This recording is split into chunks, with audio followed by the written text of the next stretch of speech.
Sa tindahan ni Aling Nelia, 6:03 ng umaga. Humahataw, humahagupit, lumalatay na komentaryo sa Himpapawid. 2x2. Walang takot sa paghimay sa masalimuot na isyu ng bayan. 2x2. Humahataw na mga balita at impormasyon. 2x2. Ating damhin, ating lasapin ang hagupit na 2x2.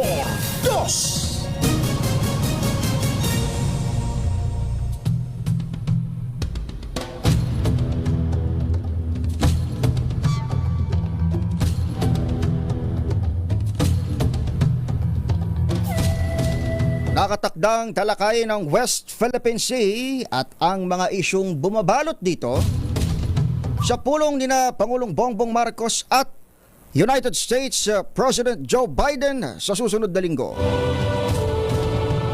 Kasado ang bilateral meeting ng dalawang leader sa sidelines.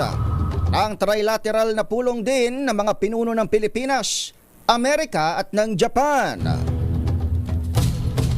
Sa Washington DC, maghaharap sina Marcos, Biden at Japanese Prime Minister Fumio Kishida sa Abril 11.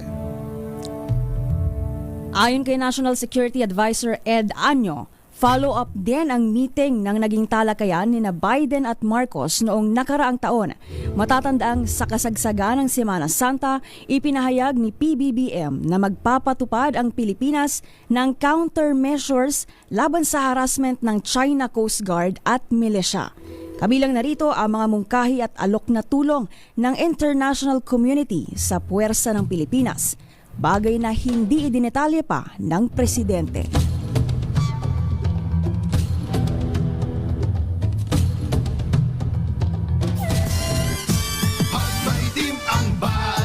Magtago ka na, 2x2. Si Jerry at si Anthony, narito na, 2x2. Hahataw ng todo, urado ka, 2x2. Ang katotohanan, dala nila, 2x2. Walang sinasamba pali, maniwala ka, 2x2.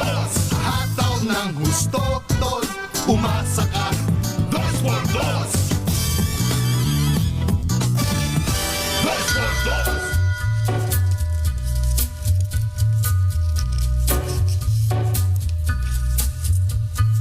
Ay, magandang umaga Pilipinas, Luzon, Visayas at Mindanao. Good morning, Metro and Mega Manila. Nagulat ho kayo, no? Nagulat din ho kami. Nagulat din ho kami at kami natawagan. Natawagang umalalay, rumescue ngayong araw na ito. Ngayon ba holiday na, no? Hindi pa naman, di ba? Papasok pa lang sa long weekend, partner. Akala ko tanghali pa tayo naka-duty, partner. Nagulat ba kayo at yung nakikita nyo ho kapag tanghali, wala doon sa kanilang dapat na schedule.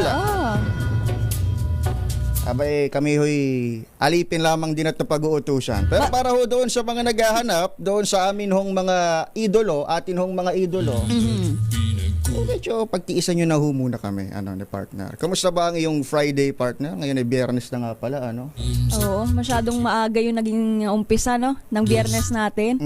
Akala natin alas 11 pa eh. Medyo po kami, medyo pagbigyan nyo ho kami at kami rin ho first time naming magtandem sa radyo. Napapanood ho kami kapag tanghali. Television. Oo, sa TV newscast. Hindi nyo ho na itatanong, Boss Seth at Boss Yuel. Hindi kami nag-uusap nito ni Pam. Kapag commercial lang, kami nakapag-usap kasi yung TV newscast, very straight news yan But reports na tinatawag natin. Mas nakakausap ko pa nga yung mga live reports kapag binagla-live report sa alas 12. Pag naka-off-air, tahimik lang kami ni Edniel. Pag naka-off-air, hindi ako kayo nakausap nito ni Pam. Kaya nakausap si Sir Ferdy, ayan, si Aljon. Oy, good morning ho sa lahat ng ating mga motorista. Kayo ba'y maaga-agang nakararanas ng Friday traffic? Mga papasok ko sa trabaho. Meron bang mga papasok din sa eskwela, Ako'y medyo wala na akong school calendar sa utak ko sapagkat bago na kasi yung medyo summer na. ang nasanay tayo, Pam, noong summer, nagbabakasyon tayo. Pero, oo. Ngayon, patuloy yung mga ano. Actually, yun nga, every time na pumapasok ako, Maraming daming estudyante. estudyante. Oo. Marami hong mga Metro Manila LGUs, mga lugar ang mayroon ng mga panuntunan kapag pumalo ho sa danger level yung kanilang mga temperatura o partikular na yung heat index. Ito ho yung init na nararamdaman ng isang individual o ng isang instrumento relative doon o iba pa doon sa sa pinaka-temperature na naitatala ng ating mga instrumento. Ang Quezon City halimbawa ay pag 40 degrees Celsius nung 5:30 na hapon, kinabukasan automatic walang Suspended. face-to-face na klase. Magandang umaga ho sa inyo ha. Medyo samantalahin nyo na ho. Lalo na yung mga dumadaan dyan sa EDSA, papasok man sa trabaho o eskwela. Ito hong ating mga tulay at mga kalsada sapagkat come this weekend, magkakaroon pala ng mga major repairs dyan ng DPWH. Major sapagkat 24 hours. Babakbakin yung mga kalsadang yan. Katakot-takot na ano to. Traffic to. Ayun. Kapag ang usual home sistema, mga kaibigan, 10 p.m. to 5 a.m. lang isinasara yung kalye, major thoroughfares para sa repairs ng DPWH. Pero dahil long weekend na nga pala, sunod-sunod na holidays next week. Ayun na nga, sasamantalayan ng Department of Public Works and Highways at 24 hours silang binigyan ng thumbs up, green light ng Metropolitan Manila Development Authority. Para ho sa mga nagtatanong, sino ba yung mga Poncio Pilatong nandyan? Nakakasama niyo ho kami hanggang alas 8 ng umaga. Kami ho ang inyong makakasama sa mga balitaan at kaagapay nyo sa pagpapapasok ng mga reports at panayam, talakayan. Wala ho sa tindahan ni Aling Nelia, ito po si Edniel Parrosa. At ito naman si Pamela Adriano. Sandali, nawawala ako eh. Ha? Hindi ko kabisado to eh. Ha? Sagalit. Ayun. Humahataw sa komentaryo. 2x2. Ngayon ay Friday. Asing ko na sa buwan ng Abril taong 2024. Ito ang 2x2.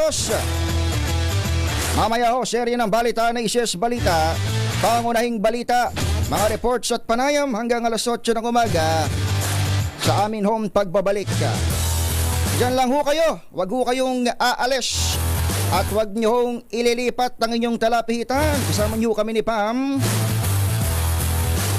hanggang bago ho magdamdaming bayan. Susunod na ang ACS Balita, 6:11 ng umaga. At dahil it's Friday na, yuhuu! Hindi pa kami nagsabay, di ba? Scripted na nga, hindi pa sabay. Ang DZRH Pas Malakas Stickering Team ay nasa harap ngayon ng National Press Club sa Magallanes Drive, Intramuros, Maynila. O kaya sa mga may sasakyan po na magpapadikit ng DZRH sticker, takbo na kayo dyan sa harap po ng National Press Club nga sa Magallanes Drive, Intramuros sa Maynila at manalo ng 1,000 piso at grocery bag ng DZRH. Maya-maya po pupuntahan natin dyan sa location si Sherwin Alfaro. Ayos! Balitang makatotohanan. Balitang maaasahan. ACS Balita. Walang makakaligtas. Walang makakalampas. San mang sulok ng kapuluan. Luzon, Visayas hanggang Kamindanawan. Basta't may balita. Ipagwagwagan ng sikat na tagapagbalita. ACS Balita. Kasama ang 2x2 tandem Anthony Taberna at Jerry Baha. ACS Balita. Ang programang ito ay hatid sa inyo ng ACS Manufacturing Corporation, ISO Certified, maker of world-class quality Pride detergent.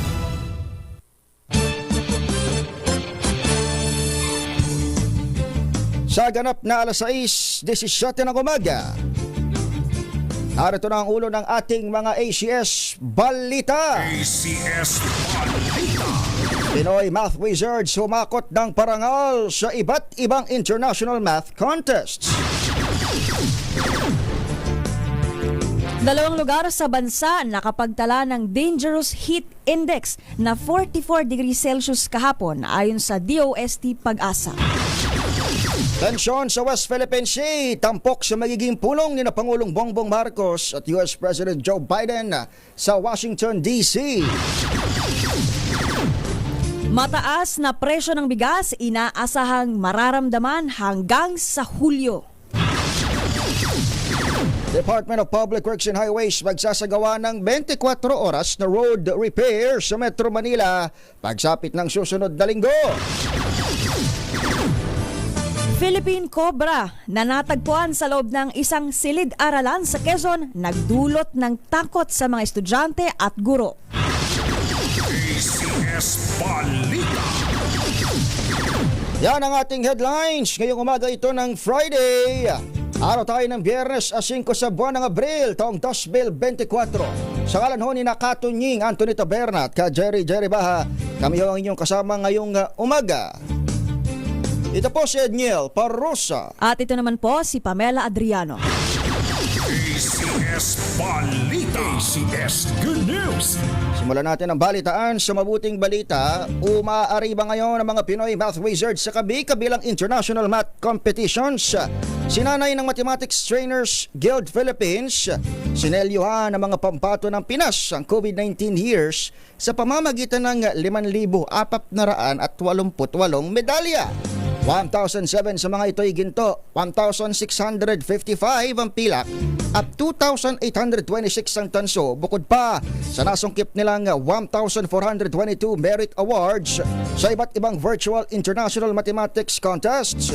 Matatandaang naungusam din ng MTG Kids, ang math powerhouse ng China, maging ng Taiwan. Sa 2017 at 2018 edition ng International Math Competition Singapore, matapos tanghaling overall champion. ACS Balita. Dalawang lugar po sa bansa ang nakapagtala ng Dangerous Heat Index na umaabot sa 44 degrees Celsius kahapon araw ng Huwebes. Ayon sa DOST Pag-asa, ang pinakamataas na heat index na naitala kahapon ay sa Tuguegarao City, Cagayan at Catarman sa Northern Samar. Naramdaman naman ang Dangerous Heat Index na 42 degrees Celsius sa 4 na lugar. Kabilang ang Dagupan City sa Pangasinan, Apari sa Cagayan, San Jose Occidental Mindoro at Aborlan sa Palawan. Sinabi ng Pag-asa na ang heat index sa pagitan ng 42 hanggang 51 degrees Celsius ay maaaring magresulta ng heat cramps at heat exhaustion. Na ang pinakamalala ay ang heat stroke. 6 na raang preso sa Metro Manila ang nagkapigsa at galis aso. Dahil sa matinding init ng panahon, sinabi ni BJMP Chief Roel Rivera na bukod pa ito sa naunang napaulat na nakaranas ng sore eyes, na ibang mga preso nakikipag-ugnayan ng BJMP sa Department of Health para matugunan ang health issues at kumuha na rin sila ng karagdagang mga doktor. Hinimok ni Rivera ang mga regional director na tulungan ng PDL para makaligo madalas upang malabanan ng sakit, maging ang init at sakit na dulot ng matinding init ng panahon.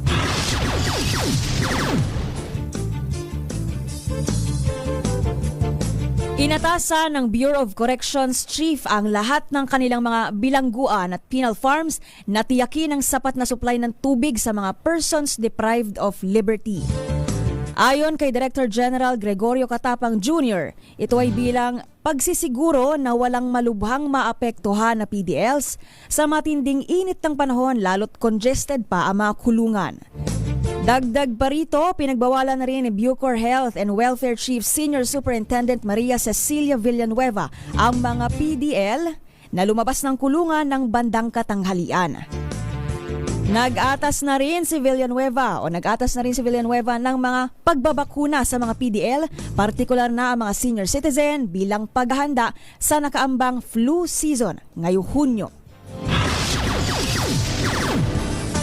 Puntahan natin ang sunog sa San Andres, Maynila na kanina ho inulat ni RH29 Boy Gonzales.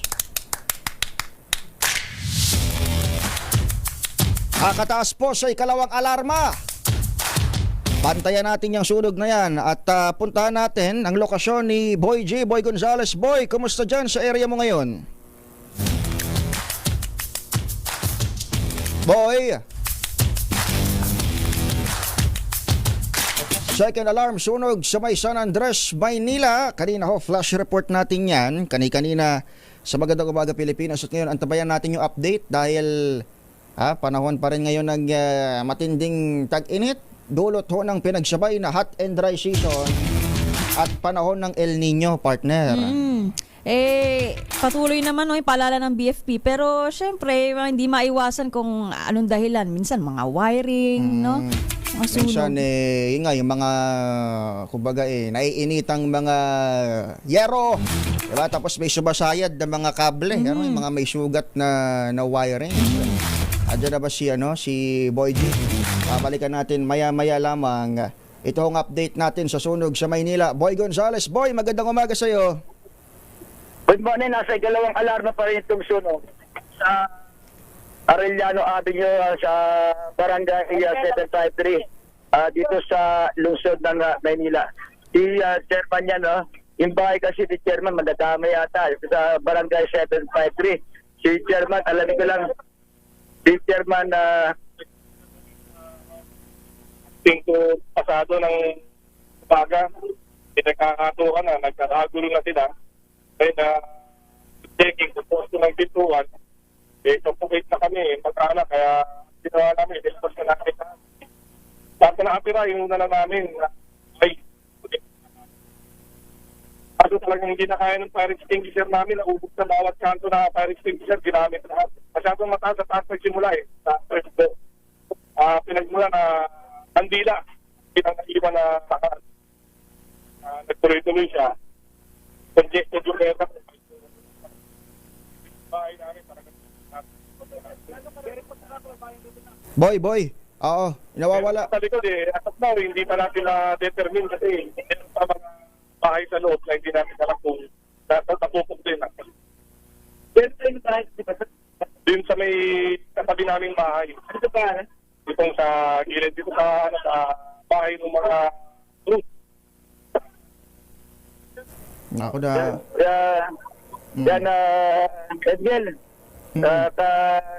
Masikip pa ito, kalsada na itong Arellano, yung Barangay 753, ay sobrang, yung sunog ay nagsimula sa pinaka-gitna. Yung Arellano Avenue ka, at Nicole, yung yung nasa pinaka-gitna siya, at yung mga kalsada, yung iba, ay dead end pa.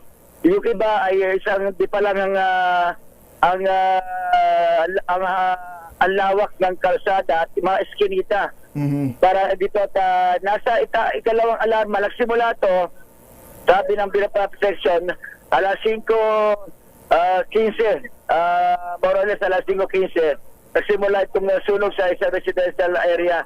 Sabi nga ni Chairman, hindi ko para si Chairman, ay sa kandila ang sinasabing dahilan ng pinagmulan ng sunog, pero yan ay iniimbestigahan pa rin ng Bureau of Fire Protection. Naka-deploy na rin dito sa paligid at yung mga residente nasa labas mismo ng Caban Arellano Avenue at ang mga miyembro ng Manila Police District ay naka-deploy naman dito para mag-umasist sa nangyayaring sunog dito sa Arellano Avenue, Barangay 753, lungsod ng Maynila. Nasa ikalawang alarma pa rin, mamaya babalik tayo sa iba pang detalye kung sa sunog na nagaganap dito sa lungsod ng Maynila. Para sa kauna-una sa Pilipinas, di sa Rechito, si Boy Gonzales, tuloy-tuloy sa pagbabalita, tuloy-tuloy sa serbisyo, sama-sama tayo Pilipino. Nagbabalita ho, maraming salamat si RH29 Boy Gonzales. Hindi na magtagal, itong sunog, kandila na naman. Ano ba to? May mga interruptions pa dyan or mga burol? Siguro mamaya linawin natin sa pagbabalik ni Boy G. Anyway, hindi pa naman conclusive yung dahilan. At ongoing yung response ng ating mga pamatay sunog dyan sa lugar na yan. ACS Balita. Magpapatupad naman ng adjusted working hours ang Korte Suprema dahil sa nararanasang matinding init ng panahon sa buong bansa. Bunsod pa rin ng El Nino. Hatay sa inilabas na Office of Court Administrator Circular number 92 series of 2024. Nagkakaroon ng flexible working hours ngayong Biyernes, Abril 5 sa naturang sirkular. Nakasaad na magsisimula sa alas 7:30 ng umaga at matatapos ng alas 4 ng hapon ng oras ng trabaho sa korte tuwing weekdays. At kung weekend naman, mag-uumpisa ang trabaho alas 7:30 ng umaga hanggang alas 12 na lamang ng tanghali. Layo ng kautosang matiyak ang kaligtasan ng mga hukom at court personnel sa buong bansa bunsod ng matinding init ng panahon. ACS Balita. Tatalakayin sa bilateral meeting ni na PBBM at US President Joe Biden ang tumataas na tensyon sa West Philippine Sea sa susunod na linggo. Ayon kay National Security Advisor Eduardo Año, gagawin ito sa sidelines ng Trilateral Summit ng Pilipinas, Amerika at Japan sa Washington DC. Pag-uusapan din ni na Pangulong Marcos at Biden ang iba pang mga issue at programang natalakay sa state visit ng Pangulo noong Mayo. Una nang sinabi ni US Envoy to the Philippines, Mary Kay Carlson, na sisentro rin ang talakayan ng dalawang lider sa enerhiya at food security.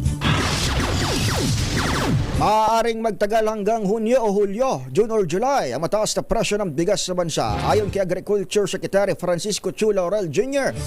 Bagamat bahagyang bumaba ang presyo ng bigas sa world market, nagkasalaman ng export ban ng India na may epekto rin sa presyo ng local rice sa susunod na 2 buwan. Talagang hindi na wawalan ng dahilan. Paliwanag pa ng kalihim, mahal pa rin ang bilihan ng rice traders sa palay sa kabila na nagpapatuloy na anihan. Kaya wala umanong magiging tapyas presyo sa lokal na merkado hanggang Hunyo pa o Hulyo. Nako. Nasa 89 na katao ang na-infect sa rabies mula Enero hanggang Marso ng kasalukuyang taon. Ayon sa Department of Health, 2% itong mas mababa kumpara sa mga kaso sa kaparehong period ng 2023 pero lahat ng biktima ay namatay. Pinakamaraming naitalang kaso sa Soc-Sargen na may 12, sinundan ng Calabarzon at Bicol Region na may tig 11. 82 naman sa mga kaso ang iniugnay sa kagat ng aso, 5 sa kagat ng pusa at 2 sa kagat ng ibang infected na hayop. Wala namang naitala ang DOH na livestock to human transmission matapos may ulat na ilang baka at baboy sa Marinduque ang nahawa ng rabies. Linaw naman ng ahensya na hindi mahahawa ang tao ng rabies kapag kumain ng infected na karne dahil naipapasa ito sa pamamagitan ng kagat, kalmot o pagdila mula infected na hayop. ACS Metro. Sa balita sa Metro Manila, sa salang 74 oras na road reblocking at repairs ang 14 na lansangan sa Kalakang, Maynila ngayong paparating na long weekend. Pero ayon kay MMDA Chairman Don Artes, DPWH lamang ang pinayagang magsagawa nito matapos pumalpak ang 2 private contractor, partikular na contractors ng Globe Telecom. Noong Holy Week, nagsisimula ang pagsasaayos sa mga kalsada ngayong araw hanggang sa 11 ng Abril sa pool ng road repairs, ang Tandang Sora Avenue at Boni Serrano Avenue sa Quezon City EDSA northbound hanggang sa Mandaluyong at Roas Boulevard northbound sa Pasay City. Nagdulot ng panik at takot sa mga estudyante at guro ang isang makamandag na Philippine Cobra na natuklasan sa loob ng isang silid-aralan sa Tayabas, Quezon. Sa FB post ng Tayabas City Environment and Natural Resources Office, sinasabing nakatanggap ito ng tawag mula sa isang concerned citizen alas 4 ng hapon noong April 2 hinggil sa ahas na natagpuang nakapalupot sa ilalim ng isang bookshelf sa classroom sa Daptap Integrated School. Kaagad rumisponde ang Tayabas Sentro at nakuha ang ahas. Isa sa umano'y makamandag na Philippine Cobra na kilala rin sa tawag na Naha philippinesis. Paliwanag ng International Union for Conservation of Nature, ang Philippine Cobra ay isang near-threatened species na madaling masugatan at matatagpuan ito sa malawak na habitats mula sa mga pangunahing tropical moist forest hanggang sa agricultural at urban areas. Ayon sa FB post ng Tayabas Sentro, ang pagtatago, pagkolekta at pag-aalaga ng anumang uri ng wildfire o wildlife ay may parusa sa ilalim ng Republic Act 9147 o Wildlife Resources Conservation and Protection Act of 2001. Hinihinalang dahil sa mainit na panahon, kaya lumabas ang ahas mula sa kanyang tirahan at naghanap ng lugar na maaring masilungan.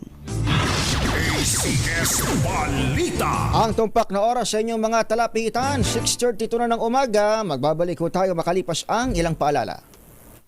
This time check is brought. Programang ito ay hatid sa inyo ng ACS Manufacturing Corporation, ISO certified, maker ng world-class quality Pride detergent.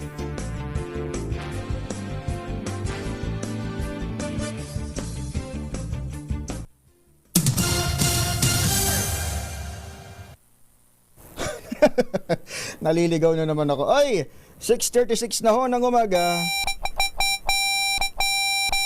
Tagal ko nang gustong pindutin yun eh. Sarap paglaruan nitong ano, no? Yung tututut. Ano tawag dito, Boset? Ha? Oo, yun. Baka sabihin ng mga nakikinig sa atin kung ano-anong pinipindot ko. Magandang umaga ho sa inyong mga tagapakinig ha. Kayo ba'y, pinag-usapan namin ni Pam, kayo ba'y mga papasok kayo sa inyong mga trabaho, eskwela? Oo. May mga ganap ngayong Friday. Pero most likely, tatapusin ng linggo ng may trabaho eh. Diba? Oo. Dahil tawag dito holiday no? Mag-holiday. Mag-holiday. Mag-long weekend. At sasamantalahin ng ating mga kababayan nung yung itong last day ng ng trabaho at marami ho sa atin siguro nagpaplano kung hindi ba naka-file na yung leave Boset sa Monday kasi by Tuesday ay araw ng kagitingan. Tapos declared Wednesday kahapon deklarado ni Pangulong Bongbong Marcos maging yung Feast of Ramadan, 'di ba? Ay holiday na rin by Wednesday. So tama ba, Yuel? Meron tayong Monday in between na walang pasok. May pasok. So yung mga kagaya ho ng mga kumbatsero natin, si Katunying at Ka Jerry, inunahan na yung Friday.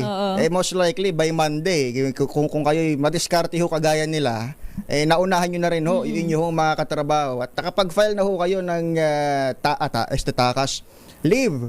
Diba? At sasagarin nyo na yung hanggang Miyerkules. Ikaw ba pa, may bala ka bang iwan ako sa newscast natin mamaya at sa mga sunod na linggo? Wala pa naman. Nagkabalak pero syempre baka sumama loob mo eh. Nagpaparinig lang ho yan si Pam kasi ako madalas umabsent kapag alas 12. Mag-leave pala. Mag-leave, oo. Kasi may coverage, ganyan. May mga inaati ng press con. Anyway, kaya ho natin pinag-uusapan yan dahil hindi lamang ho mga empleyado, yung mananamantala. Hindi ko ho sinabing nananamantala si Katunying at Ka Jerry. Pero hindi lamang ho mga empleyado ang sasamantala dito ho sa long weekend sapagkat ang Department of Public Works and Highways hindi nyo ho na itatanong, nabigyan ho ng go signal para ho silang magkumpuni 24 hours ng ilan sa mga pangunahin nating lansangan dito ho sa Metro Manila.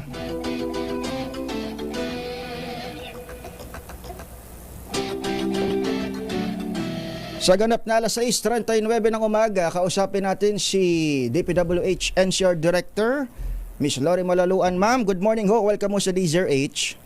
Good morning po, ma'am. Magandang umaga po, Edniel and Pam at sa lahat ng taga-subaybay niya ng Dosport. Oo, pagtiisan nyo na ho kami sapagkat yung mga may-ari ho ng programa, nag-isa-isa na ho nagliparan ho ngayon May mga ganap na ho ngayon. Pero kayo ma'am, speaking of ganap, tama ho ba? Marami-rami ho ito, mga kukumpunahin ho ng Department of Public Works and Highways.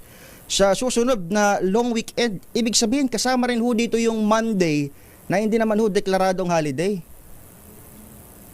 Opo, nabigyan po kami ng go signal o permission ng MMDA through Chairman Artes po na magsagawa ng mga kakalsadahan natin, yung mga preventive maintenance natin, around 14 location sa kabuuan ng Metro Manila na mag-uumpisa po kami mamayang alas 11 ng gabi hanggang po sa April 11 ng alas 5 na umaga. Oo, pag sinabi hong hanggang April 11, babalikan ko yung tanong, ibig sabihin, even yung Monday na 8, 24 hours din ho yan, hindi ho kayo yung dating 10 p.m. to 5 a.m. lang nagawa.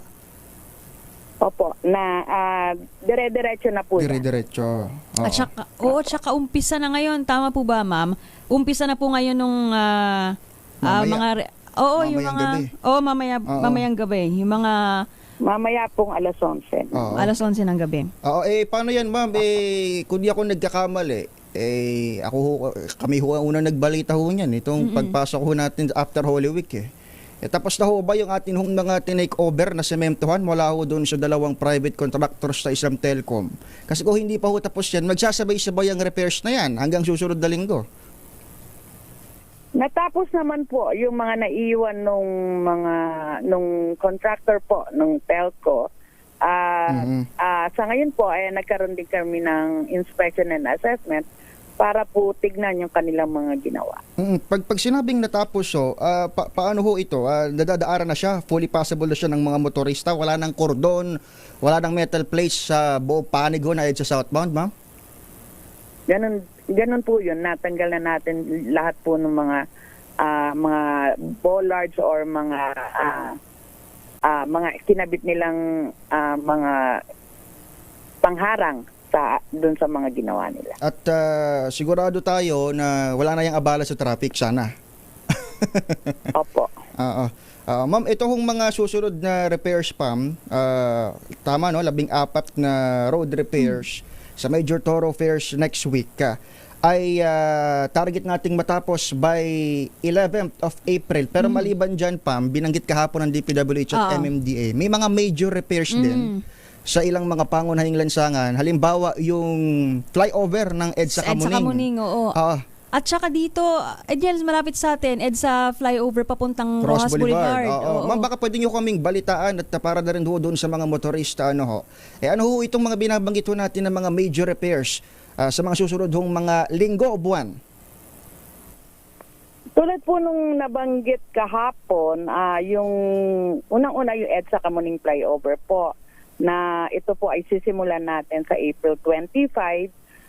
Magkakaroon po kasi tayo ng retrofit at strengthening po ng ating flyover. At dito naman po sa meron din po tayo dito sa Rojas Boulevard, 24/7 din pong magtatrabaho dito, hindi lang po during weekends. At dun nga po sa ating EDSA flyover. Binabanggit nga ho ni Chairman Artes Pam na hindi na pala siya para doon sa maraming motorista.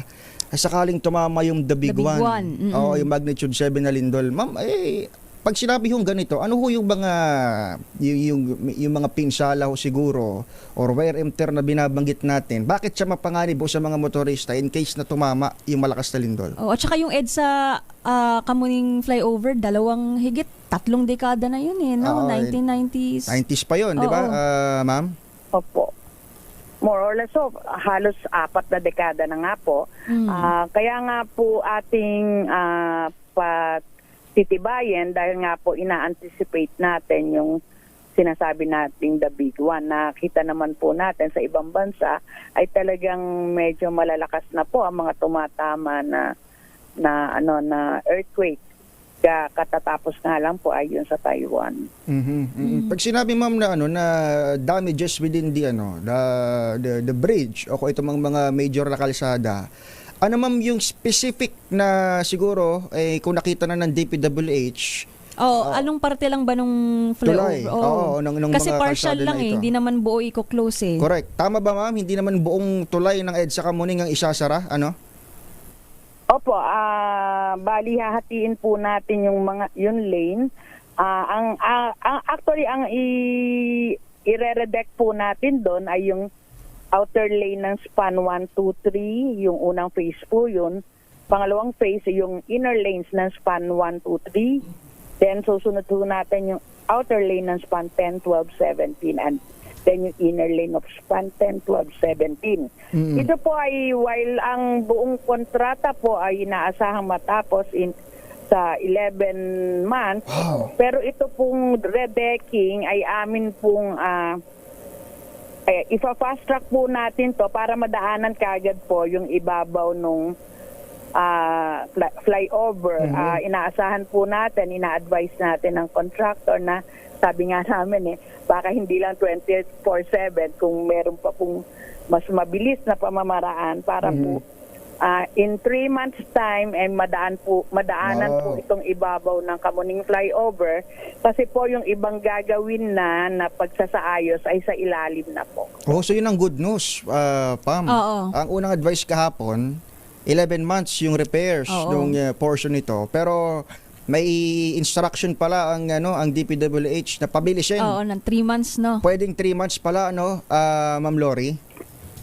Yung Madaanan 3 na. months po na sinasabi natin ay Madaanan yung na. ibabaw po ng madaanan. Yung po kasing ibang aayusin pa ay sa ilalim na po ng tulay. Pero within that 3 months, ma'am, partial lang, ibig sabihin madadaanan pa rin yung bahagi ng flyover?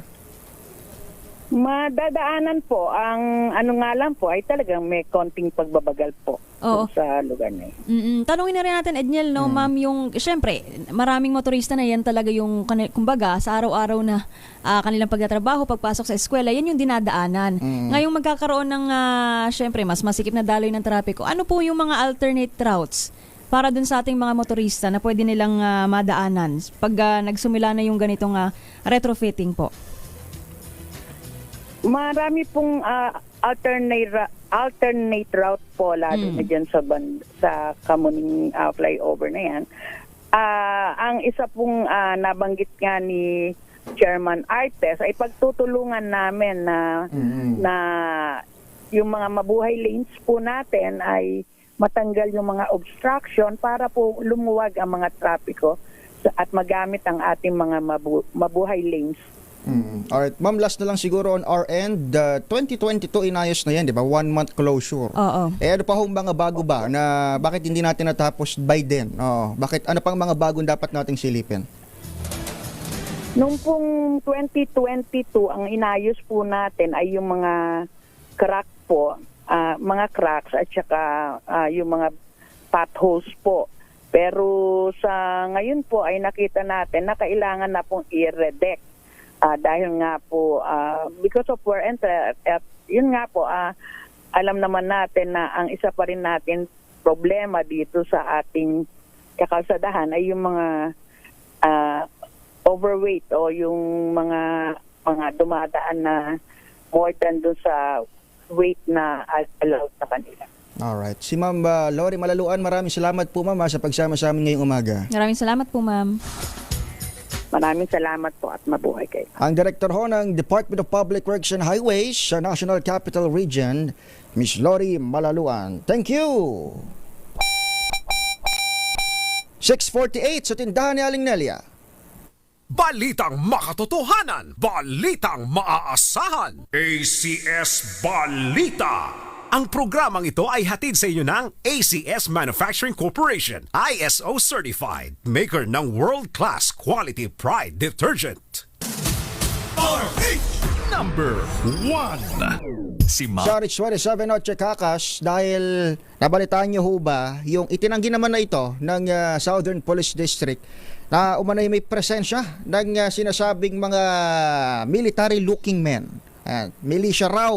Pagdami ho ng presensya ng mga kaibigan nating Chinese dyan ho sa isang area sa Parañaque.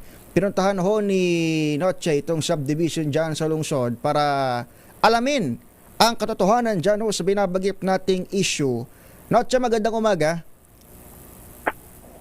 Edwin at Pam, dito tayo ngayon sa loob mismo ng exclusive subdivision sa Barangay Monwok, Parañaque City. So sana dito mismo, alamin natin, marinig mismo ng presidente ng Multinational Village Homeowner Association na si President Mr. Julio Nuevo. Sir, live po tayo sa DCRH Worldwide. Si Edwin at saka si Pamela. Ano sir, may presensya ba ng Chinese militia o wala? Gandang umaga po. Yung wala pong sinasabing Chinese militia rito. Wala kaming nakikita o so far na na-detect. Yung dati pong nung panahon ng dating presidente rito si Mr. Gakutan, meron po rin mga pugo pero hindi naman namin kung militia talaga sila pero napakarami po that time. Pero ngayon po wala na halos yun. Ang nandito may mga Chinese po dito pero usually mga ng pamilya po sila at medyo karamihan po mga homeowner na rin. Yun po ang rito. Wala po kami na-detect na parang as reported yung mga clean cut na ang pirang alarming pa doon tuwing umaga parang nag-i-ensayo pa raw, nagpo-formation. Wala po rin dami pong mga walkers dito, mga homeowner tuwing morning, mga morning walker. Wala namang nare-report sa amin na gano'n ang sitwasyon dito sa amin. Oo, ang napapaulat din na press yung sinasabi naka-uniforme yung mga yung mga joggers. Wala pong ganun dito. Ako dati walker din ako dito, joggers din ako. Pero wala naman nakikitang ako ng ganung presensya ng mga nakaka-alarmang kumbaga nagpe-prepare ng military training na hindi naman po gano'n. Wala po kami. Wala ring mga nagpapanggap na gano'n na halimbawa pagka may gulo, at in case na may gulo, nagpapanggap na tapos biglang lilitaw. Wala kayong na-notice dito sa loob? Wala po kasi medyo alerting kami dito doon sa pati ang mga security guard namin, pati kami mismo. Wala pa naman na mapapansin ng gano'n. Meron yung mga petty crimes ng mga kasi po ang isang nagiging namin, may mga opening dito ng gates dito na paglabas yung may mga informal settler. Yun po ang petty namin, yun pang sinubukan i-solve ngayon. Pero yung mga security issue na ito na naging natural security issue pa, naka-alarma ng buong Pilipinas, wala naman po ako nadidetect ngayon. So far. Okay. So, hindi totoo po ba na meron daw mga establishment dito sa loob na ang customer ay puro Chinese at bawal ang ibang nasyonalidad? Wala po. Ang pinaka-cost ng establishment ko na nasa loob talaga na obviously na Chinese ay yung isang restaurant po na nandun naman sa parang commercial area ng isang kategory ng loob na multinational at parang isang tea shop. Yun lang po ang alam kong nasa loob ng vicinity mismo ng geographical boundaries ng multinational covered ng NDHAI. Pero pwede pumasok po doon kahit Pilipino. O nga, kumakain doon minsan Oo. Kaya lang yung iba na pumasok, may kumain dahil mas mataas yung presyo kaysa halimbawa Chinese, medyo mahal kaysa usual na karinderya o restaurant natin. Opo, medyo mataas yung presyo nila kasi hindi bawal. Hindi po bawal. Okay, so last press, ano ngayon ang panawagan nyo dito sa homeowners ng multinational village? Naglabas na po ako ng official statement na so far wala namang ganung alarming situation at maging kalmado lang. But we are trying to implement or augment yung security measures namin. Nagbabalak na kami pag-issue ng bawat ID para for everybody's protection, including yung mga, kung may tenant man, mga tenant dito, yun na po para fully control namin. At medyo may coordination na rin kami doon sa mga intelligence group ng gobyerno natin, mga kapulisan, kasi nagpuntahan po dito, pati yung mga ISAP, yung mga Interpol, yung mga So, sabi ko namin, willing kami mag-cooperate just in case may mga ganon. We are open to any investigation po. Wala po kaming rito. Priority po namin ang Pilipinas, hindi namin bibenta po. Okay. At walang dapat ikabahala? Wala pong dapat ikabahala so far. Kung meron po, kasi hindi natin maamin predict yung future So, sa ngayon po, wala akong nakikitang dapat ikabahala ng mga homeowner. Kaya nga nag-issue ang statement para makalmado na rin yung homeowner namin. Kasi sila po ang unang naging agitated nung lumabas yung issue na yun. Okay. Thank you very much, Press, at maraming salamat sa time. Salamat din po sa inyo lahat. Salamat po sa pagbigyan nyo sa amin ng panahon para maliwanagan yung mga issue. Okay, Idel, ang presidente ng Multinational Village Homeowners Association dito sa Monuca, Parañaque na si Mr. Julio Templo Nuevo. Wala sa kanalan sa Pilipinas, DCRA. Ako si Notika Kasol tuloy sa pagbabalita, tuloy-tuloy sa serbisyo. Sama-sama tayo, Pilipino. Maraming salamat RH27 Noche Kakas at syempre kay Sir na importanteng mabigyang linaw o bahagi ng kanilang pahayag doon sa issue na yan at mamaya ho antabayanan nyo sa aming pagbabalik mga balita at talakayan ho regarding pa rin ho sa national interest at security ng ating bansa. Syempre may baka kausap din tayo dyan patungkol dyan. In the meantime, ang oras natin sa tindahan ni Aling Nelia 7:03 ng umaga. This time check is unang-una sa DZRH. Pangunahing balita kasama ang 2x2 tandem nina Anthony Taberna at Jerry Baha. Mainit nagbabaga live na live sa DZRH Radio, DZRH TV, DZRH Digital, Nationwide, Worldwide at Netwide. DZRH, pangunahing balita.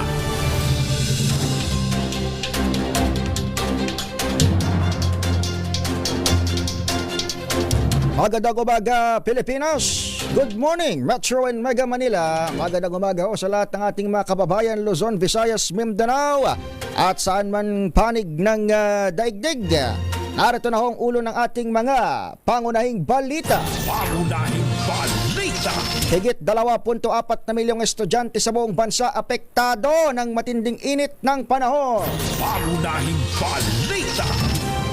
Kibuloy itinuturing na ngayong pugante sa batas. Protektor ng pastor binalaan ng PNP. Pangunahing balita. Pasaherong tattoo artist na lalahok sa kompetisyon sa Malaysia, arestado dahil sa marijuana. Pangunahing balita. Mastermind sa pagdukot at pagpatay sa pharma CEO na aresto na sa Quezon City. Pangunahing balita. Babae, ninakawan ng bago o ninakawan na, ginahasa pa sa harap mismo ng kanyang nobyo sa Negros Occidental. Pangunahing balita.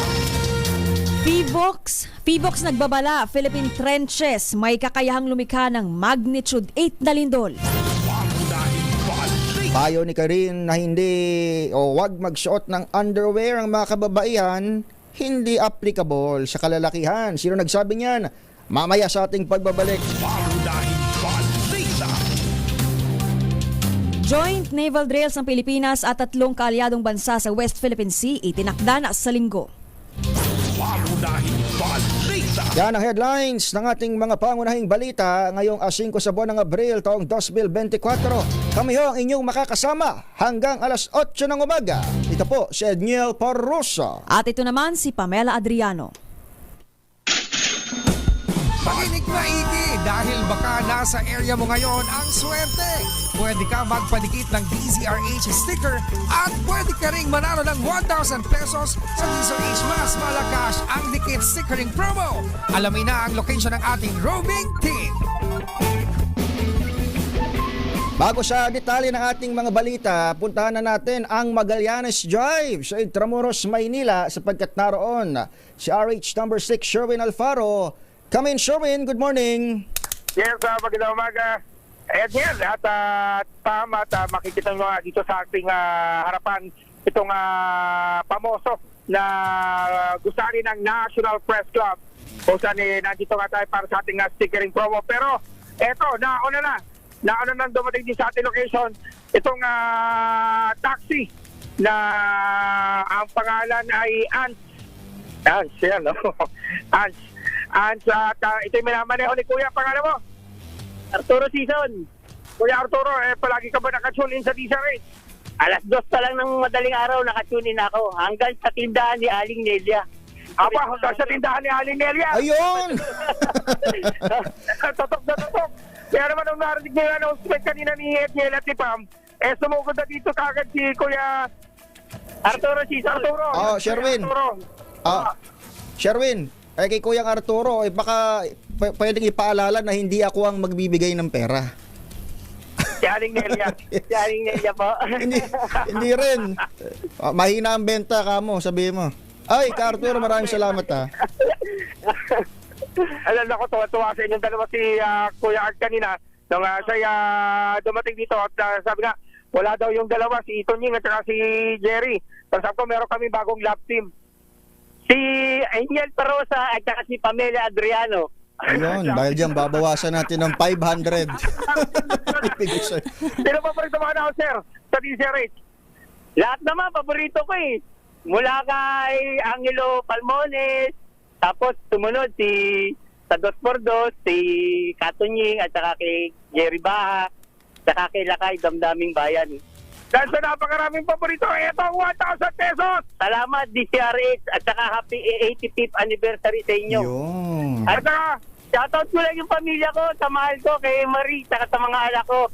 Kay Gabi, kay Arthur, kay Akira, kay Jumo, kay Charis, at saka kay CJ. Salamat, maraming salamat. DCRH, I love you. at ito, dahil mahal na mahal ka namin, gusto ko namin palaging pogi. Ito ang pampapogi mo. DCRH t-shirt. Salamat, maraming salamat DCRH. Walang tawang pagtulong sa aming mga Sarap. driver.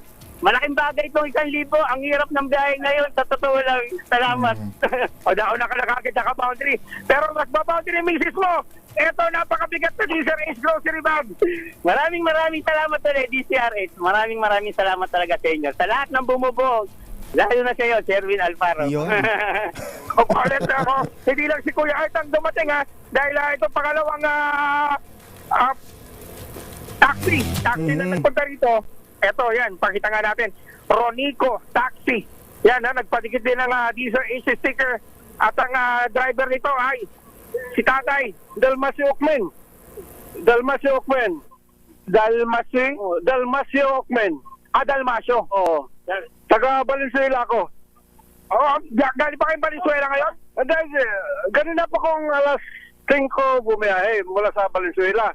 Tapos mga bandang alas 6, narinig ko yan. Dahil galing ko sa Binondo, narinig ko yung kuhan mo na dito ka sa National Press Club. Kaya naman, napasugod ka. Napasugod ako din. Kaso pangalawa lang siya sa sumugo.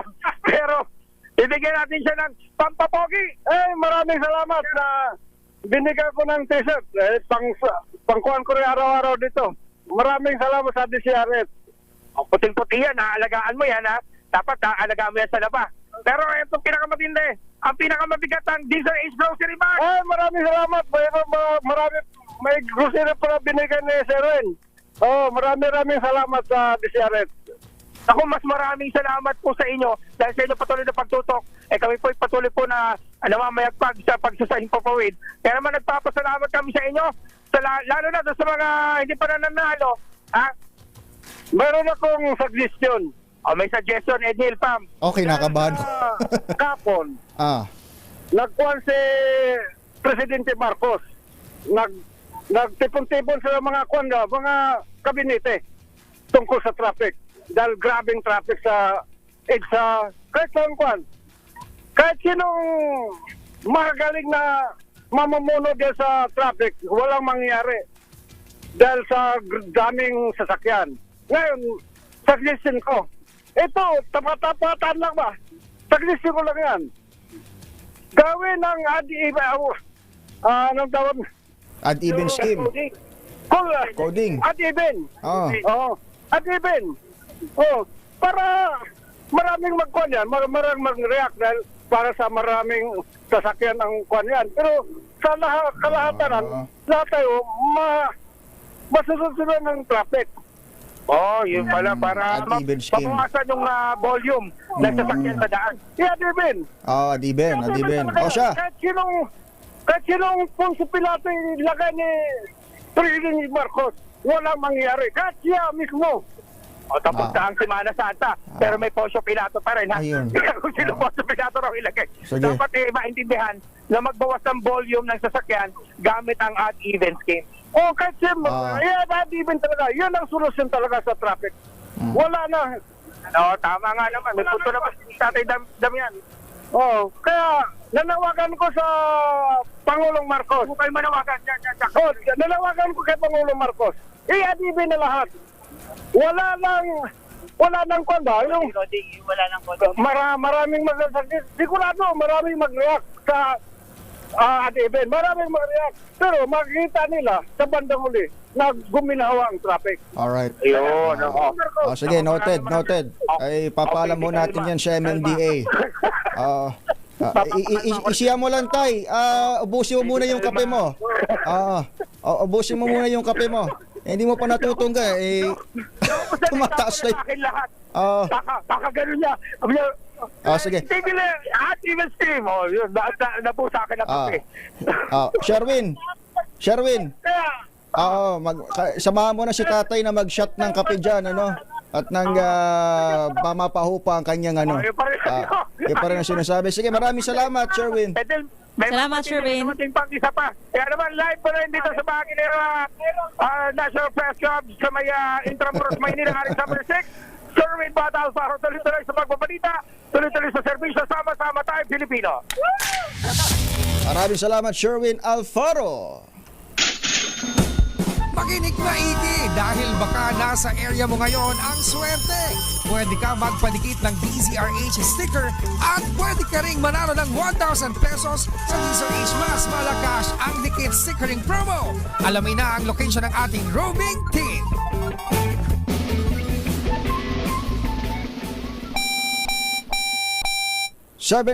ng umaga. Umaga, Pilipinas! Mahigit 2.4 na milyong estudyante sa mahigit 4,000 paaralan sa buong bansa ang apektado ng umiiral pa ring matinding tag-init. Ayon sa Department of Education, 4,700 o mahigit 4,700 na eskwelahan na ang nagsususpindi ng face-to-face classes at nag-adapt ng alternative delivery modes of learning. Batay sa monitoring ng kagawaran, tanging sa mga rehiyon ng Cagayan Valley, Northern Mindanao, Davao, Caraga at Cordillera Administrative Regions o region lamang, wala pang naiulap na nagsuspende ng klase. Samantala sa Central Visayas, ang may nananatiling pinakamaraming bilang ng apektadong mag-aaral sa higit 540,000 na estudyante o higit 1,000 paaralan. Pangunahing balita. Hindi itinuturing na armed and dangerous ang founder ng Kingdom of Jesus Christ na si Pastor Apollo Kibuloy dahil wala itong records na humawak o nagmamay-ari ng anumang private armed group. Gayunpaman, sinabi ni Police Colonel Jean Fajardo, spokesperson ng PNP, magpapatuloy ang pagtugis kay Kibuloy matapos maglabas ang korte ng warrant of arrest. Sa ikalawang araw ng paghahanap kay Kibuloy, bigo pa rin ang mga operatiba ng NBI at PNP CIDG na matagpuan si Kibuloy sa mga lugar na posibleng pinagtataguan ito sa Davao. Dahil dito, itinuturing na ng mga otoridad si Kibuloy bilang pugante. Nagbabala rin si Fajardo sa sinumang nagkakanlong kay Kibuloy na mananagot sa batas. Pangunahing balita. Pastor Apollo Kibuloy dapat nang lumantad at harapin ang kanyang kaso ayon sa isang senador. Detalye mula kay RH28 Raymond Edpas. Raymond, magandang umaga. Magandang umaga, Edniel. Panahon na upang lumantad at harapin ni Pastor Apollo Kibuloy ng Kingdom of Jesus Christ ang kanyang mga kaso. Ito ay kasunod ng warrant of arrest na ipinalabas ng korte laban sa kanya. Ayon kay Senador Sherwin Gatchalian, pagkakataon na ito ni Kibuloy na ipaliwanag ang kanyang panig dahil noong una ay sinasabi ng kanyang mga abogado na hindi naman korte ang Senado at Kamara de Representantes, ngunit ngayon ay korte na mismo ang nagpalabas ng kanyang warrant of arrest. Ito ay sa kasong child at sexual abuse. Paliwanag pa ni Gatchalian, hindi masasabing kinukuyog si Kibuloy ng Kamara, Senado at ng Department of Justice dahil ginagampanan lang ng mga institusyon ang kanilang trabaho. Ang Kamara iniimbestigahan ng prangkisa ng Sunshine Media Network International o SMNI ng pastor. Ang Senado ay iniimbestigahan ang mga reklamo ng rape, human trafficking at child abuse, ganon din ng DOJ. Nauna nang naaresto at sumuko sa National Bureau of Investigation at Philippine National Police ang ilan niyang mga alagad sa Davao City. Narito si Senador Sherwin Gatchalian. Ako, ang nakikita ko dyan, dapat galangin niya ang proseso. At warrant ngayon means that ito ay formal court na pwede siyang ipaliwanag niya doon sa formal court, pwede niyang depensahan yung sarili niya, at pwede niya rin ipaliwanag yung kanyang side.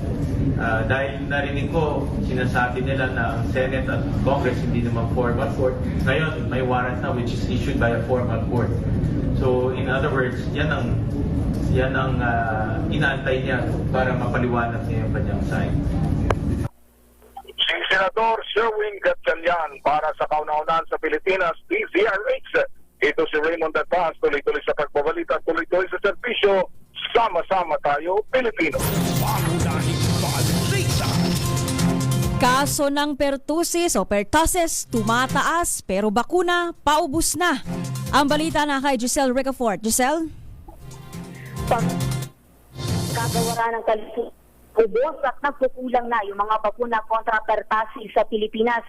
Ayon kay Health Yusek Eric Tayag, may nararanasan ding pandaigdigang kakulangan sa pertussis vaccine.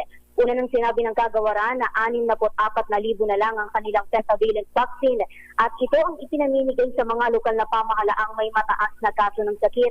Hinimok naman ni Dr. Ana Ong Lim, isang pediatric infectious diseases expert, maging yung mga matatanda na magpabakuna laban sa tuspirina.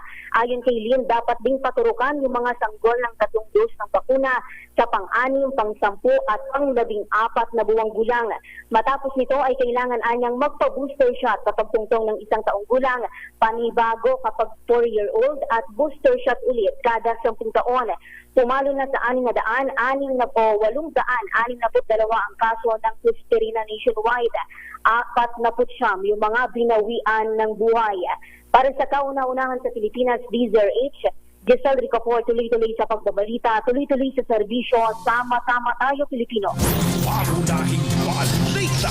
Sa halip na sa Malaysia, sa kulungan ang bagsak o idiniretso ang isang babaeng tattoo artist matapos mahulyan ng marijuana sa kanyang bagahe sa Ninoy Aquino International Airport Terminal 3. Ang pasahero mula sa Baguio City ay patungo sa ng Kota Kinabalu at kabilang sa pasahero ng Air Asia, ngunit aksidenteng nabuking ang marijuana sa security screening ng unang makita ang matalas na bagay sa kanyang bagahe. Kaya kailangang sumailalim sa manual inspection. Nabatid na si alias Jasmine ay lalaban sana sa isang kompetisyon sa Malaysia kasamang isa pang babaeng tattoo artist, ngunit dahil sa nakuha sa kanyang 3.8 grams ng Mary Jane marijuana na nagkakahalaga ng ₱250,000, kulungan ang kanyang diretso. Pangunahing balita. Arestado na ang itinuturong mastermind sa pagdukot, pagpatay at panununog sa bangkay ng isang opisyal ng pharmaceutical company noong 2022. Bitbit ang warrant of arrest na inisyu ni Judge Nevic Adolfo ng RTC Branch 83 ng Tanawan, Batangas. Nakwelyuhan ng suspect na si Carlo Kadampog sa parking lot ng isang mall sa Quirino Highway, Barangay San Bartolome, Quezon City. Si Kadampog ang itinuturong utak sa pagpatay sa CEO ng Iraseth Pharma Incorporated na si Eduardo Tolosa. July 9, 2022 nang dukutin sa Bonifacio Global City sa Taguig si Tolosa habang bitbit niya ang 5.7 million pesos na cash at 2 mamahaling relo. Lumabas pa sa investigasyon na sinunog ang bangkay ni Tolosa sa isang farm sa Santo Tomas, Batangas habang ang kanyang sasakyan ay inabandona at sinunog din sa San Luis, Pampanga. Bukod kay Kadampog, mayroon pa siyang kasabwat na siyam na iba pa sa naturang krimen. Pangunahing balita. Ninakawan na, ginahasa pa sa harap mismo ng kanyang nobyo ang isang babae sa barangay Palampas, San Carlos City, Negros Occidental. Ayon kay Police Lieutenant Colonel Nazer Canha, hepe ng San Carlos Police, nagtungo ang magkasintahan sa isang tubuhan matapos makipag-inuman sa mga kaibigan. Lingid sa kanilang kalaban ay may sumunod na pala sa kanilang isang lalaki. Maya-maya lamang nagdeklara na ito ng hold up at nilimas ang kanilang mga bulsa at ang mga wallet, cellphone at kanilang ATM cards. Hindi pa nakontento ang kawatan at minolestya ang babaeng biktima sa harap mismo ng kanyang kasintahan. Naituro naman ang mga biktimang suspect sa pamamagitan ng rogue gallery ng pulisya at ngayon ay inaantay na lamang ang resulta ng investigasyon. Pangunahing balita. Posibleng ugain ng Pilipinas ng lindol na mas malakas sa magnitude 8. Ayon kay PHIVOX Director Teresito Bacolcol, kayang mag-generate ng Philippine Trench sa Samar ng magnitude 8.1 na pagyanig. Oras na mangyari ito, maaari niyang magkaroon ng tsunami na may hanggang 10 metro ang taas. Sinabi rin ni Bacolcol na pwedeng magdulot ang Manila Trench ng magnitude 8.3 na lindol at magkaroon ng tsunami waves 5 minuto matapos ang malakas na pag-uga. Pinayuhan ng PHIVOX ang publiko na maging maagap sa senyales na shake, drop at roar kung saan dapat agad lumikas sa mataas na lugar kung may naririnig na roaring sound mula sa dagat. Pangunahing balita. Hindi angkop sa mga kalalakihan ng payo ni House Deputy Majority Leader Iloilo Representative Janet Garin na wag magsuot ng underwear ngayong tag-init. Siyempre sa bahay lang ito, Huwag yung gagawin sa trabaho, Boss Greg. Ito ang naging paglilinaw ng dating DOH Secretary kasunod ng mga agam-agam ng ilang kalalakihan kung dapat na rin bang hindi magsuot ng brief kapag mainit. Meron bang Meron bang mga nag-aagam-agam na mga lalaki? Sabi ni Garin, iba ang anatomical aspect na isang lalaki at hindi sila prone sa fungal infections gaya ng mga sa babae. Sa halip, dapat umarong tutukan ng mga lalaki ang pag-inom ng 8 hanggang 10 baso ng tubig dahil mas prone naman sila sa heat stroke at cardiac illnesses. Pangunahing balita. Magsasagawa ng joint naval drills ang Armed Forces of the Philippines kasamang puwersa ng United States of America, Japan at Australia. Layo ng aktibidad na mapalakas pa ang military ties ng 4 na bansa laban sa patuloy na agresyon ng China sa Asia-Pacific region. Gaganapin ang military exercises sa Linggo, April 7, ilang araw bago ang natakdang trilateral summit ni na President Bongbong Marcos at US President Joe Biden at Japan Prime Minister Fumio Kishida. Ang impormasyon ay mula sa 2 diplomatic sources na ayaw magpabanggit ng pagkakakilanlan. Kamakailan ay dumating na sa Pilipinas sa isla ng Palawan ang Australian warship na HMAS Warramunga. Pangunahing balita. Sa pagbabalik ng pangunahing balita sa DZRH 2x2, sino itong young actress na masyado raw mareklamo at primadora? Kung umasta, kinainisan ang mga staff sa pinagbibidaang teleserye. Ang iba pang detalye at mga mainit na balita sa pagbabalik ko na Pangunahing balita. 7:28 ng umaga. This time, 9 Boy Gonzales. Boy, kumusta ang sunog? Napula na ba? Edniel, Pam, naapula na ng mga tauhan ng Bureau of Fire Protection ang sunog sa isang residential area dito sa Barangay 753 San Andres sa Manila.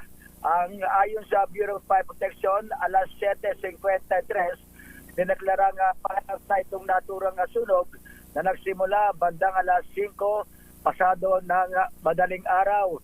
Sinabi ni Barangay 753 Chairman Romela Bernardo na sa more or less na 20 bahay na gawa sa light materials ang tinutok ng apoy. Maging ang kanyang bahay, para bahay ni Chairman Bernardo ay nasunog din dahil sa katabing bahay lamang nila nagsimula ang sunog sa ikatlong palapag. Ang pinagmulan umano ayon kay Chairman Bernardo, ang naiwang sindi ng kandila dito sa kanilang tabing kapitbahay sa ikatlong palapag. Iniimbestigahan na ngayon ng Manila Bureau of Fire Protection ang dahilan ng naturang sunog at wala pang may git sa 30 o kaya nasa 40 pamilya ang initial Ednel na mga pamilya ang nawalan ng tahanan sa sunog dito sa Arellano Avenue, Barangay 753, San Andres, Maynila. Para sa kauna-unahan sa Pilipinas, ito si Boy Gonzales, tuloy-tuloy sa pagbabalita, tuloy-tuloy service, sama-sama tayo, Pilipino. Pangunahing balita. Mga nangunguna at mga bagong balita sa DZRH. Pangunahing balita. Sa ganap na oras na 7:34 ng umaga, kausapin natin ang tagapagsalita ng Sandatahang Lakas ng Pilipinas, si Colonel Francel Padilla. Ma'am, good morning ho. Welcome ho ulit sa DZRH. Good morning po.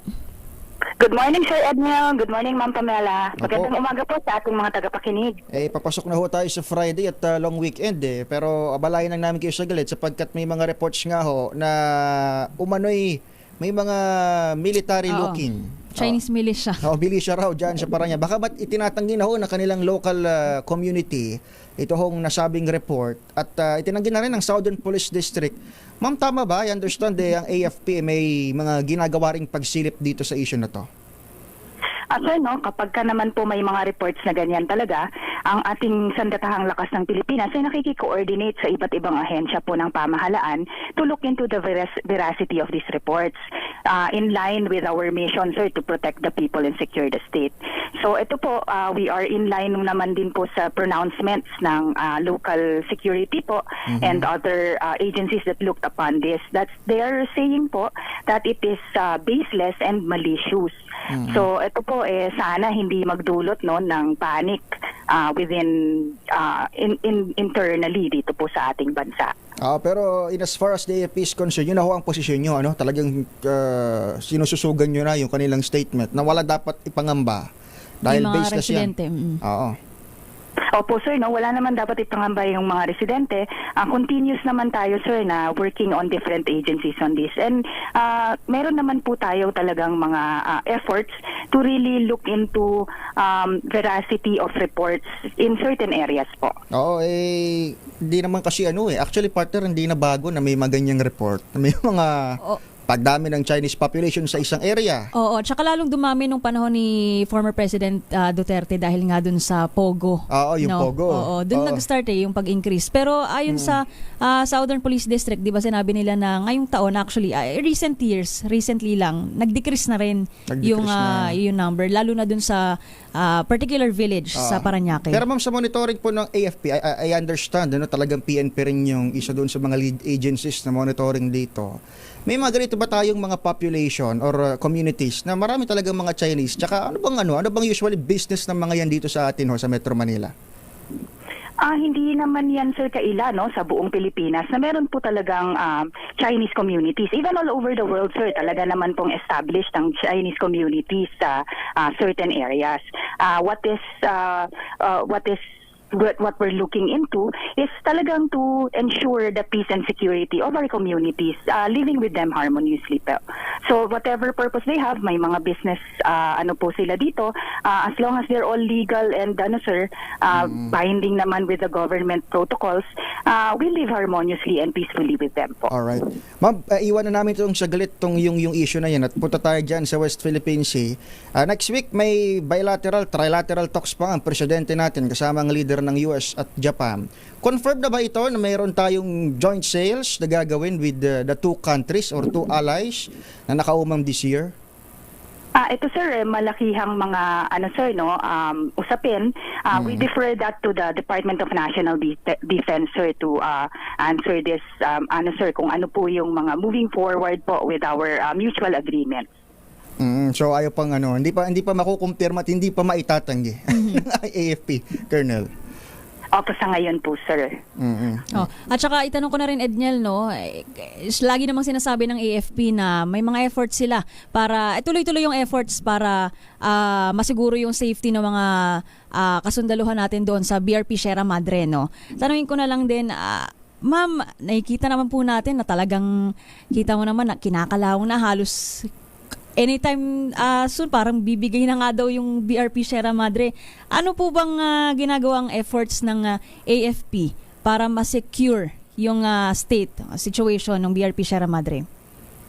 Ito, ma'am, may part naman po talaga ng mission ng Armed Forces of the Philippines to look into the morale and welfare and the comfort and living conditions po ng mga tropa natin.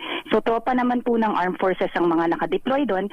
So, we will not be deterred, ma'am, to any mga ganitong challenges na na-encounter natin. But we will continue to operate with this RORE mission. So, patuloy po natin bibigyan ng provisions yung ating mga tropa doon and improve their living conditions po. Now, when we say improve their living conditions, automatic kasama dyan yung, alam mo na, pagpapalabot ng kanilang higaan siguro. Pagpintura na mga dapat pinturahan, pagpatsyan ang dapat pagpatsyan.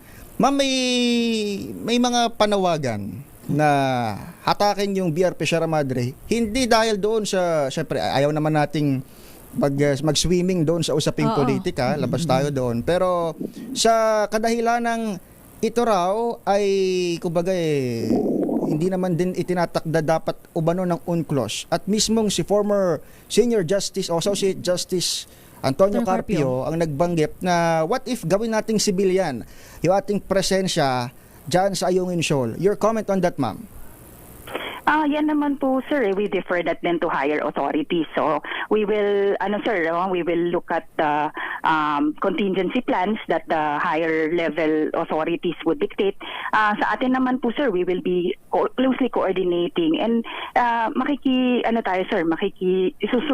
susunod tayo, sir, whatever it is na maging plano dyan later on. But as of the moment, sir, yan po yung sitwasyon on hand, and it is the AFP, sir, who will be continuing to do these missions for our troops.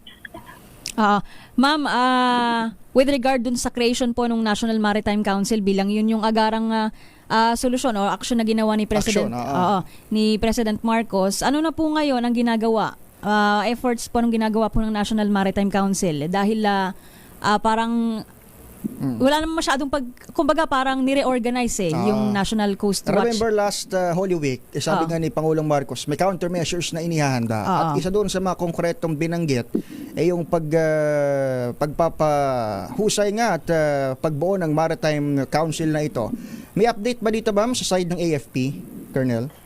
Yes, sir. No? Sa side ng AFP po, we welcome this and support po yung issuance ng direktiba po ng ating Pangulo for us to strengthen our Philippines maritime security and maritime domain awareness.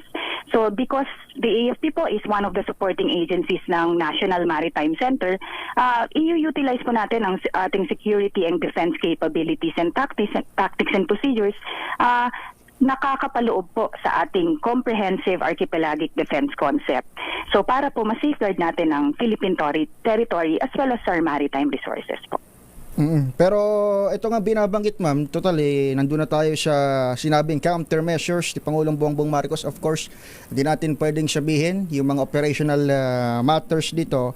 Pero gusto ko lang tanungin, ma'am, gaano kahanda ang ating sandatahang lakas, particular yung Westcom or yung Philippine Navy, sa mga panibagong direktibang ito ng ating presidente, lalo pat ito'y kumbaga diretsahan niyang sagot doon sa recent na mga yung harassment at pambubuli ng China sa West Philippine Sea. Tayo naman po, sir, talagang looking at all of these contingencies. So we can say, sir, that we are ready in cooperation, sir, and coordination with other agencies involved. So pati po ang Philippine Coast Guard.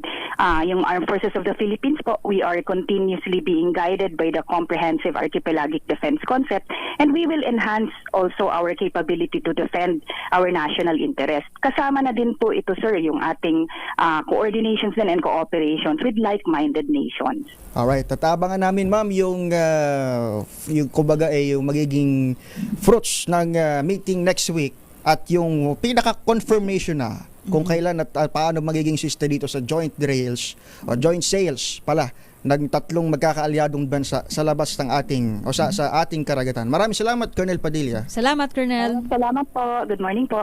Happy weekend si Colonel Francel Padilla, siya ang tagapagsalita ng Armed Forces of the Philippines. Pangunahing balita, mga nangunguna at mga bagong balita sa DZRH. Pangunahing balita. Hindi ko alam paano ba i-Chinese yung yung 7:43 ng umaga. Request ni Joshua Lau Dating reporter to ng dito rin sa dyaryo. 7:43 ng umaga.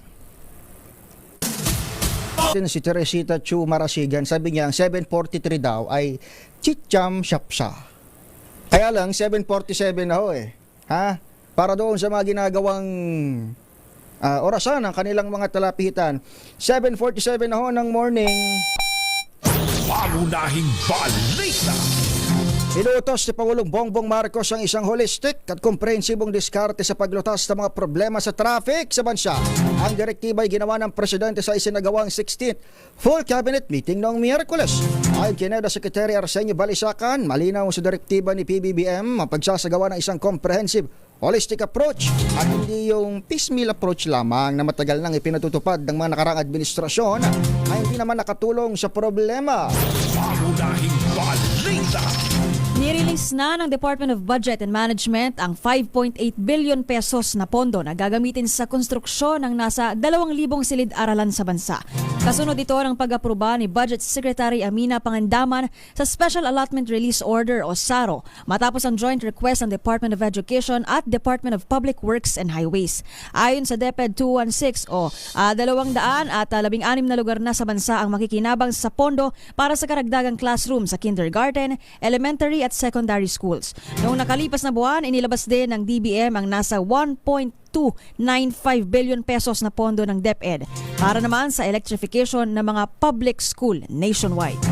Pangunahing balita. Hindi dapat ikinukulong sa ospital ang mga kaanak ng namatay na pasyente na hindi pa nakapagbabayad ng hospital bill. Yan ang sinabi sa DZRH ni Dr. Jose Rene de Grano, presidente ng Private Hospitals Association of the Philippines, kaugnay na nangyaring palit-ulo scam sa isang pag-abutan sa Valenzuela.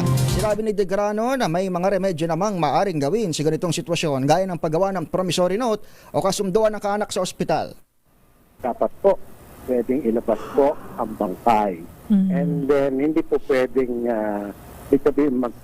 mag-detain sila ng iba. Ng relative. Kailangan po ilabas yan and then gagawa na po ng arrangement yung mga relatives kung paano sila mag-settle. Oo. Kaugnay ho ng balitang yan, alala niyo ho ba, itinulungan ho ng 2x2 kahapon. Ito hong may palit-ulo scam dyan sa Valenzuela. Isa ho sa mga biktima, tinulungan ho ng DZRH 2x2. Kaugnay niyan ay nakausap natin, o makakausap ulit natin si RH number 23, Edwin Duque. Edwin, ano nang update dyan sa balancing yan sa ospital? Well, halos sa bumaha ng tulong sa pamagitan ng programa ng 2x2. Itong tulong pinansyal na naibigay na natin kay Michelle Alvaro, ang asawa ng namatay sa ACE Medical Center sa Valenzuela, Kamakailan. Si Michelle ay nagkaroon ng may 100,000 pisong balance sa ospital dahilan para i-hold siya ng naturang pagamutan ng halos umabot umano ng 3 araw. Dahil dyan ay nakatakas, maswerteng tumakas ito, kaya nakadalo siya sa libing ng kanyang asawa. Kahapon ay sa pamagitan ng programang 2x2 ay nakapaghatid tayo ng unang tulong, no? Ng unang 20,000 pesos kay Giselle. Ito yung galing sa pinadala ni Jared Catunying. At may mga pumasok pa sa ating Gigas account na umabot na lang sa pangkabuan, umabot na ng 50,000 pesos. Yung balance ay inabutin natin kanina lang sa kanilang bahay at tatanggap mismo ito ni Rizal. At nagpasalamat ito ng malaki sa DZRH, lalo na sa 2x2 dahil gumalaw ang ating programa para mabigay yung tulong pinansyal dahil dun sa sinapit nitong si Rizal. Umaasa tayo na tuloy-tuloy yung mga tulong pa, lalo pa itong si Rizal ay may 1 taon, 3 taong gulang na anak na kailangan pa ng nasapat na tulong. Maliban doon ay nakapagbigay din ng tulong si Mayor West Gatalian. Yun naman yung ginamit dun sa pagpapalibing ng kanyang asawa. Pero ganun pa man, dahil sa laki ng gastos ay kulang pa rin. Kaya ang pinoproblema nila ngayon, yung balance na lang sa ospital na sana'y mabayaran kung may mga tulong pa silang matanggap para hindi na sila magkakaproblema sa bayarin na siya ngayong pinipressure sila para mabayaran yung kanyang balance. At papasalamat si Michelle at tumanggap siya ng tulong, hindi niya inasahan na tatanggap ito ng tulong mula sa programang 2x2 sa DZRH sa araw na ito. Ayan, ating update mula pa rin dito sa Valenzuela, ang Panisares 23. Edwin Duque, tuloy-tuloy sa pagbabalita, tuloy-tuloy sa serbisyo, sama-sama tayo. Pangunahing balita. Idineklara ni PBBM na regular holiday ang April 10 para sa paggunita ng Eid al-Fitr o pagtatapos ng Ramadan. Sa Proclamation 514 na pirmado ni Executive Secretary Lucas Bersamin, layo nitong mabigyan ng pagkakataon ang sambayan ng Pilipino na makiisa sa pagdiriwang ng mga Muslim. Gayon din upang mahihatid ang religious at cultural significance ng Eid al-Fitr sa national consciousness o kamalayan ng mga Pilipino. Matatandang holiday rin ang April 9 para sa paggunita ng Araw ng Kagitingan. Pangunahing balita. Kinontra ni Agriculture Secretary Francisco Chu Laurel Jr. naging babala ng grupo ng mga manufacturer sa posibleng shortage na maranasan umano sa sardinas at mackerel dahil sa suspensyon ng importation ng galunggong. Ayon kay Laurel, hindi totoo na kukulangin ang supply ng dilatang mackerel at sardinas dahil sa Memorandum Order Number 14 dahil ang iginigip ng Canned Sardines Association of the Philippines Gate ni Chu. Pwede pa rin namang mag-import ng isda ang mga canner, ngunit ibabase ito sa kanilang value-added tax sale. Pangunahing balita. Humingi naman ng paumanhin ang Manila International Airport Authority sa mga pasahero na apektado ng isinasagawa nilang power maintenance activities sa NAIA Terminal 3 simula noong Martes na tatagal hanggang May 28. Ang power shutdown ay ipinatupad upang palitan ang mga lubang medium voltage switch gear component sa 8 electrical substation sa Terminal 3. Apektado ng power shutdown ang open at multi-level parking ng terminal, main substation at substations nito sa South at North concourses. Dahil dito, asahang mababawasan ang air conditioning supply at posible ring hindi magamit ang elevators at escalators simula hating gabi sa mga nabanggit na petsa. Magandang dilag, puso ko yung nabihag. Sa ating showbiz balita, aktres malapit nang sukuan daw ng mga staff sa proyektong pinagbibidahan dahil masyado daw primadona at reklamador. Buti na lang hindi ka actress, Pam. Oo nga eh. De joke lang. Reklamador lang. Hindi naman ho primadona at reklamador si Pam. Sa detalye, babalita mo, Morley Alinio. Magandang morning Luzon, Visayas at Mindanao. Maraming nalulokas ang super mega nababaliw dito sa baguhang aktres. Ayan ha, na si Bianca. Bianca Umali, na kung saan ay na marami ang sinasabing naiimbierna dahil may pagka-primadona daw ang naturang aktres. Yun ang hindi natin tiyak kung talagang totoong primadona siya. Pero yun ang mga nakakarating na chika sa atin. Particular na sa kanya mga ginagawang mga proyekto. Well, yun ang sabi talaga. Primadona, may pagkamaldita ang naturang dalaga. Yan ang ating DZRH Showbiz Hottest News. Ito po ang inyong RH47. Morley Alinio, tuloy-tuloy sa pagbabalita, tuloy-tuloy sa serbisyo. Sama-sama tayo, Pilipino. Gulat ako pinangalan. Ba't pinangalanan, Tita Morley? Labaso kami dyan, ha? Ay, 7:55 ng umaga sa pagpapatuloy ng ating balitaan sa Pangunahing Balita. Nagpamalas ng all-around performance si Justin Brownlee sa kanyang debut sa Basketball Champions League sa Asia Qualifiers sa UG Arena sa Mongolia. Nagambag si Brownlee ng 11 points, 9 rebounds at 6 assists para sa Pelita Jaya Basketball kontra High-Tech Basketball Club na nagtapos sa score na 99-81. Nakakuha ng pwesto sa BCL Asia Qualifiers ang Pelita Jaya matapos mag-second place sa Indonesian Basketball League noong isang taon.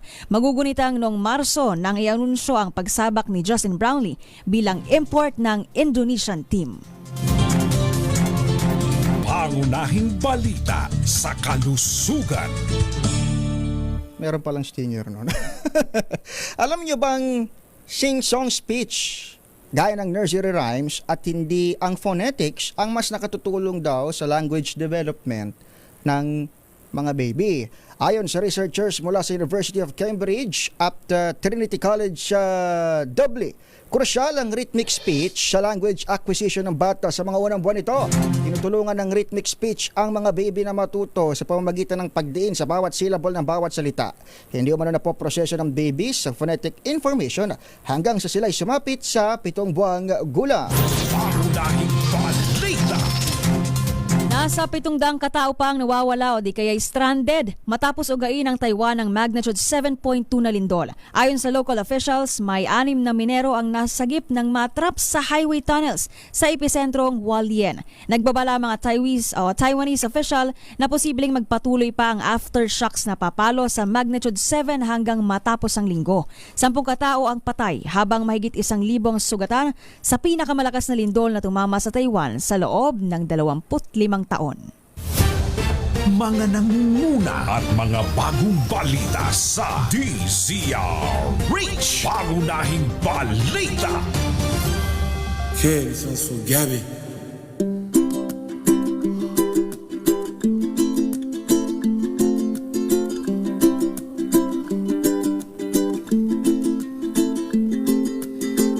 At subayin niyo ho ang mga pangunahing balita dito sa DZRH 2x2. Maraming salamat sa atin hong mga nakasama kina Yuel Reyes, Malo Cabral, Greg Servano, Het Del Moro, si RT, Ray Taladro, mga kuyang natin sa RH TV Tech, sa DZRH News Center, at sa atin hong field reporters. Of course, thank you, partner. Salamat na marami, partner. Ayun. Maraming salamat po sa pagtitiis. Pagpasensya nyo na ho at medyo inunahan ho tayo ng dalawa sa long weekend. Madaya. Sabi ng ating nagka-comment, hindi raw kompleto ang kanilang araw kapag hindi naririnig ang 2x2. Alam niyo ba'y kami rin? Kaya pare-parehas ho tayo nakakamiss doon sa dalawa. Ano ho? Balik na kayo, Katunying. Oo, greet lang natin happy birthday si Billy Domingo. Kala mo makatatakas ka. Si Billy Boy, Billy Domingo, happy birthday daw sa original wife ni Tata Mon Samson. Si Dada Samson. Greetings from Mon Samson ng Manila Bulletin. Binabati rin natin si Willie Relador. Uy, Willie, happy birthday. Happy birthday din kay Vanji Villanueva, Christina Radam, wala kina Imelda, Susan San Pablo, at kay birthday boy din, Willie Relador. Yan ho ang kabuuan ng 2x2 sa DZRH, minus Katunying at Ka Jerry. Kami ho ang inyong nakasama. Ito po, si Edniel Parrosa. At ito naman si Pamela Adriano. Magkakita-kita ulit ho tayo mamayang alas 12 ng tanghali, Pam, sa MBC TV Network News po. Ayun, alas 12 ng tanghali sa RHTV. Susunod na ho, Damdaming Bayan with Henry Uri at Sister L. Bye-bye.